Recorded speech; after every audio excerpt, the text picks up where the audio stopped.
Chapter 8. It wasn't long after breakfast the next morning when there was a loud knock on the front door. I went to answer it. There was a tall, thin man standing there with a kind of a small suitcase. He looked sort of annoyed. "Dr. Zymer in?" "No," I said. "He doesn't live here." "Well, where does he live? This is Walter Twitchell's house, isn't it?"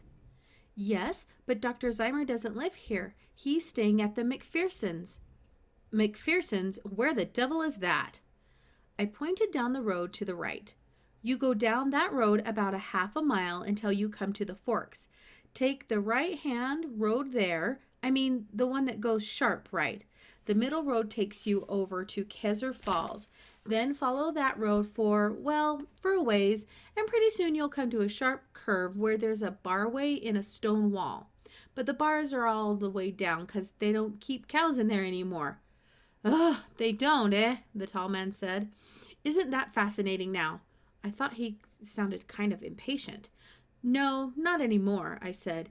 "It's all growing up to pine and blackberry bushes now. But anyway, just beyond that curve there's a road off to the side with a sign on a tree that says Saunders. But you can't read it very well because the paint's all faded. Mr. Saunders used to own that land down there, but he sold it all to summer people 2 or 3 years ago.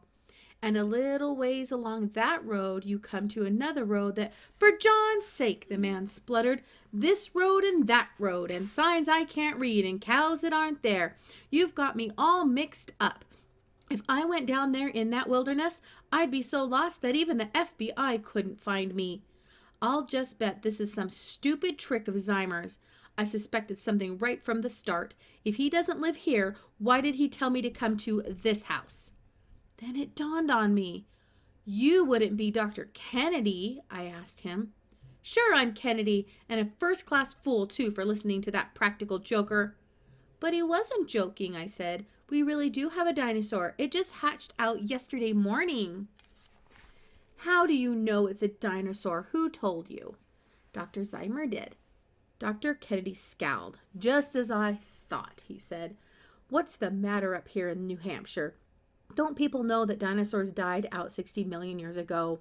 He put his suitcase down on the porch floor. "Well, don't just stand there. Show me this animal of yours, whatever it is. I might as well look at it after coming all this way." We had just started down the porch steps when a car stopped in front of the house. Dr. Zymer got out. When he saw Dr. Kennedy, he smiled and waved his hand.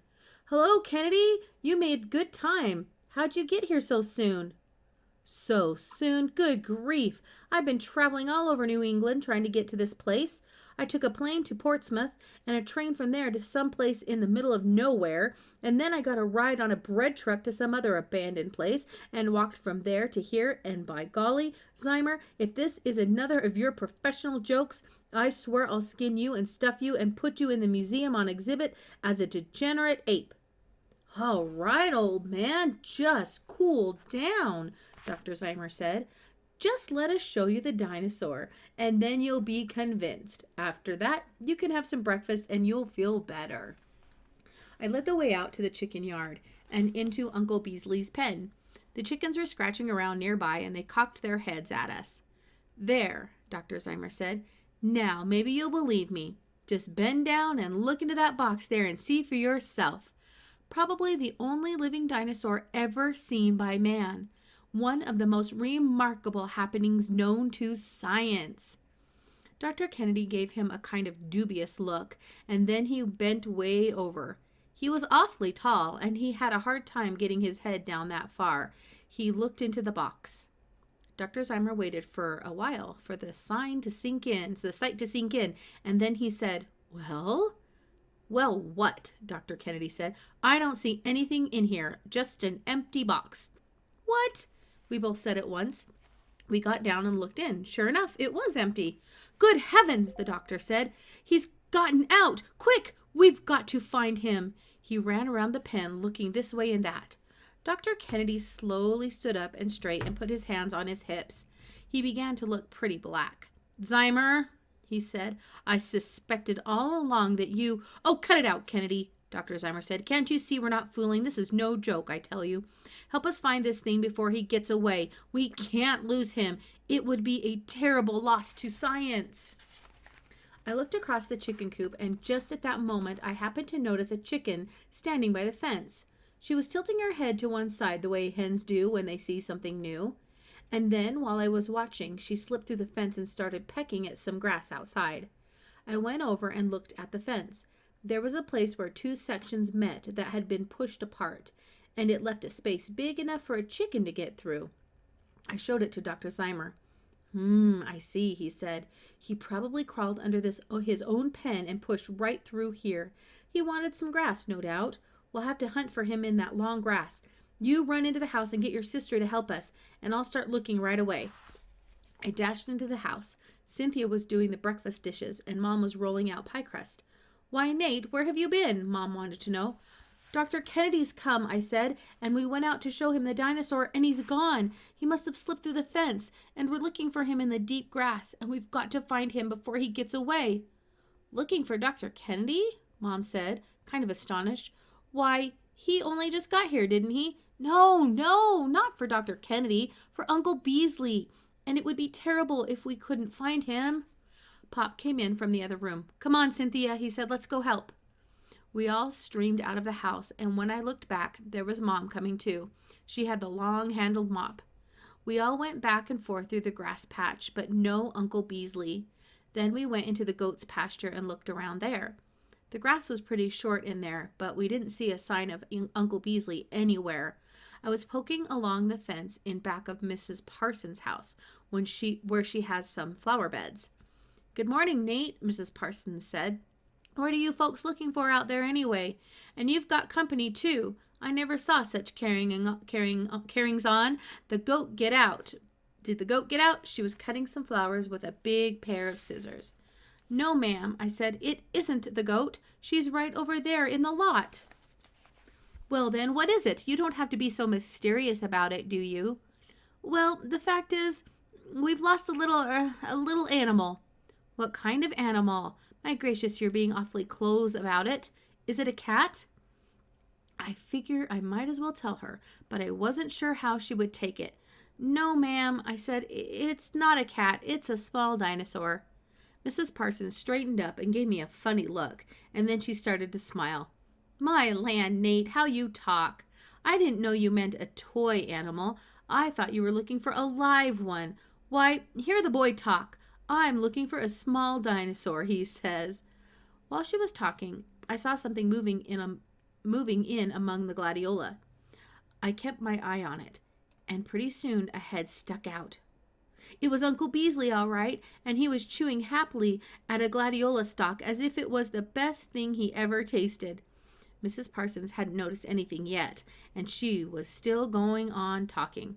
Ha ha, Mrs. Parsons laughed. When you said you were looking for a small dinosaur, you gave me quite a turn for a moment because I thought you meant, oh, mercy, what's that? I slipped over the fence in a flash and picked up Uncle Beasley. He was still chewing on the flower stalk, just as if nothing had happened at all. Mrs. Parsons backed off a ways and pointed her finger at Uncle Beasley. Take it away, she shouted. Take it away this minute. He's eating all my gladioli. I guess everyone heard all the racket. They came running across the field, and Dr. Zymer was all smiles. He was so glad we'd found the dinosaur again, and Pop was apologizing to Mrs. Parsons. She was pretty nice about it, and said that he'd only taken out one of the gladioli, and that was a yellow one that she didn't care for much anyway. She'd always been interested in dinosaurs, she said. She used to read about them when she was a girl, but she hadn't supposed they ever came that small. That's a real little one you've got there, she said. Kind of cute, isn't it? But she didn't offer to come any nearer, I noticed. Well, all this while, Dr. Kennedy had been just standing there with his mouth open, staring at Uncle Beasley. Then he opened and shut his mouth a few times, but couldn't seem to say anything. Finally, he grabbed Dr. Zymer by the arm, pointed at the dinosaur, and said in a kind of strangled voice, Great Scott, Zymer, you were right! It is! He turned as white as a sheet and grabbed hold of the fence to steady himself. Well, they finally got Mrs. Parsons quieted down, and Dr. Zymer introduced Dr. Kennedy to everybody, and Pop introduced Dr. Zymer to Mrs. Parsons, And after everything was all straightened out, we took Uncle Beasley back to his pen. We drove in some stakes to hold the wire down tight so he wouldn't get out again. Mom went in to get some breakfast for Dr. Kennedy, and Dr. Zymer began telling Dr. Kennedy all about the egg and how large it was. "Nate," he said all at once, "I think your dinosaur has grown. Surely he wasn't that big yesterday, was he?" He got out the scales and his tape measure. I put Uncle Beasley on the scales, but he didn't seem to fit on them as well as before. 7 pounds, Dr. Zymer said. "Why, that's more than twice what he weighed yesterday. He's doubled his weight in 24 hours. Think of that, Kennedy." "I am thinking of that. I wish I could say the same for myself. I'm just about starved. Do you suppose breakfast is ready?" "Why, I'd forgotten all about that. Nate, why don't you take Kennedy into his breakfast and see that he doesn't eat too many biscuits, even if you have to take a few yourself. I'll just finish these measurements while you're eating." That sounded like a good idea to me. It was almost 10 o'clock in the morning now, and I hadn't eaten a thing since breakfast.